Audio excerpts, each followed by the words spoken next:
Halo, assalamualaikum, apa kabar sanak family? Jumpa lagi di kebunku. Kali ini kita akan berbagi cerita ya. Mohon maaf, aku akan berbagi pengalaman karena saya masih mencari pengalaman juga. Hanya sekedar berbagi cerita, sekelumit cerita di kebunku. Ini ada sawit yang masih kecil ya, tapi sudah lewat lah kalau berbuah pasir. Ya setelah berbuah pasir lah kan. Hari ini kita lagi mau cek kebun ya, bagaimana anak-anak panen, apakah mereka bisa menerapkan Songgo 2 pada pohon yang masih kecil begini. Biasanya itu sulit ya sanak memilih, mereka sulit masuk ke celah-celah itu. Biasanya mereka potong juga ujung-ujungnya, yang penting mereka bisa lewat. Nah, ini kita mau lihat ya. Untuk pohon yang ini masih bisa lah mereka untuk menerapkan Songgo 2 walaupun tidak sepenuhnya. Nah, ini satu udah dipotong juga ya. Ya, kita harus memaklumi juga sih, walaupun teorinya begitu. Kalau memang mereka sulit untuk lewat, ya mau bagaimana, terpaksa lah. Kita sambil buang-buang ini ya sanak pembeli, buang-buang pelepah tuanya lah ya, sambil ke kebun, sambil ngecek kebun, kita juga sambil buang-buang lah ini yang udah mati, sempat di pruning.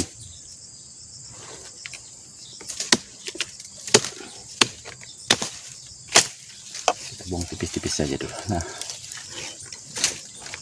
untuk ini sementara kita potong dulu ya pakai parang sanak pemilih, karena tadi kan memang niatnya cuman jalan-jalan lihat kebun saja dulu. Nah, ini tadi sanak pemilih ya, harus di pruning tipis juga yang di bawah-bawahnya itu, yang dahan-dahan mati itu nanti akan kita buang. Juga ada tanaman merambat ya, sambil keliling-keliling nanti kita bersihkan. Kita pindah ke pohon. Nah, ini tadi ya sanak pemilih, sudah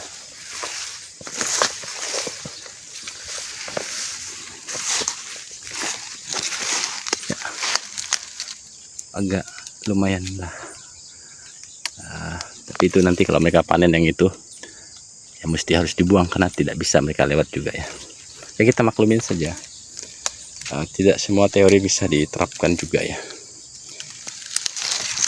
Oke, sanak family, kita cek pohon di sebelahnya ya, apakah bisa juga diterapkan tadi. Kebun saya ini bertingkat-tingkat ya sanak family, nanamnya bertahap. Kalau yang itu udah agak tinggi, sementara yang ini tadi masih kecil. Nah, yang ini sepertinya sulit ya sanak family. Ini pohon sudah tidak ada songgonya. Ya, habis bagaimana merangkak-merangkak begini kan, mau tidak mau ya memang harus beginilah. Tapi nanti kita akan kasih tahu sebisanya kalau bisa dibuat Songgo 2. Nah, seperti itu masih bisa dia pertahankan.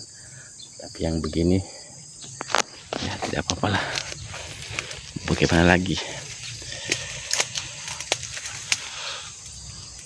ya, karena ini memang masih begini sanak pemilih, masih berapa nih, sejengkal, nah, sejengkal, 2 jengkal dari tanah, agak sulit ya. Kalau seperti yang di depan itu sudah bisa mereka menerapkannya. Kebun kita memang bertingkat sanak family, kita nanamnya bertahap. Termasuk kemarin yang masih baru kita kecambahkan itu. Nah, itu juga itu mungkin yang terakhir lah, nanti setelah itu nggak tahu lah kalau bisa dapat lahan lagi ya, persiapan buat pensiun nanti, nyicil lah nanam sedikit-sedikit.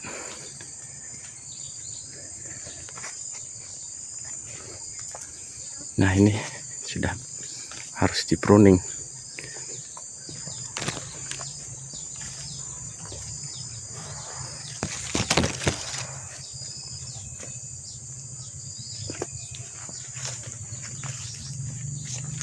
ya. Tidak harus di pruning. Di bawahnya ini sudah dahan yang tidak diperlukan lagi. Dahan yang sudah tidak diperlukan harus dipotong malah ini. Jadi begitu tadi sanak family, dari beberapa pohon yang kita lihat memang sulit anak-anak yang panen untuk menerapkan Songgo 2. Karena saya tidak panen sendiri ya sanak family, saya mengupah beberapa orang untuk panen. Sementara kalau nanam saya lakukan sendiri. Kalau panen dan nyemprot biasanya saya upah orang. Bagaimana menurut sanak family yang panen sendiri? Apakah bisa menerapkan Songgo 2 untuk pohon masih kecil begini? Yang bisa menerapkan mungkin boleh komen di kolom komentar bagaimana pengalamannya. Kita bisa berbagi pengalaman di kolom komentar. Mungkin dari pengalaman sanak family bisa dipakai oleh teman-teman yang lain ya, oleh family yang lain. Karena tadi saya lihat di kebunku ini sulit mereka untuk menerapkan, walaupun sudah kita tegaskan, kita ajarkan untuk menerapkan Songgo 2, karena pohon masih muda, masih memerlukan pelepah dalam proses pengolahan makanannya. Karena untuk pohon-pohon masih di bawah umur 8 tahun kan paling tidak 48 atau sampai 52 pelepah yang diperlukan ya. Kalau sudah botak begini ya mungkin kurang dari 46 pelepah ini. Untuk tanaman di bawah umur 8 tahun ya kita usahakan sebisa mungkin pelepah yang tersisa 48 sampai 56 pelepah ya. Begitu sanak family. Takutnya nanti kalau sering botak begini pohon akan menjadi jadi tirus ya. Tidak mungkin seperti cewek mungkin bisa SS gini punggungnya kan. Kalau kelapa sawit kalau udah kecil ya tidak mungkin akan besar lagi, dia akan kecil. Yang itu yang ditakutkan salah satunya kalau kita tidak menerapkan Songgo 2, pohon akan menjadi kecil dan tidak mungkin akan menjadi besar kembali. Jadi kalau bisa kita pertahankan saja ini. Oke lah sanak family, sekian dulu cerita kali ini. Terima kasih sanak family telah menonton video ini dari awal hingga akhir. Buat sanak family yang ingin belajar bersama, silahkan subscribe channel ini. Ilmu bisa kita peroleh dari siapa saja, pengalaman bisa kita dapatkan dari mana saja. Jangan takut mencoba, kita coba, kita bisa.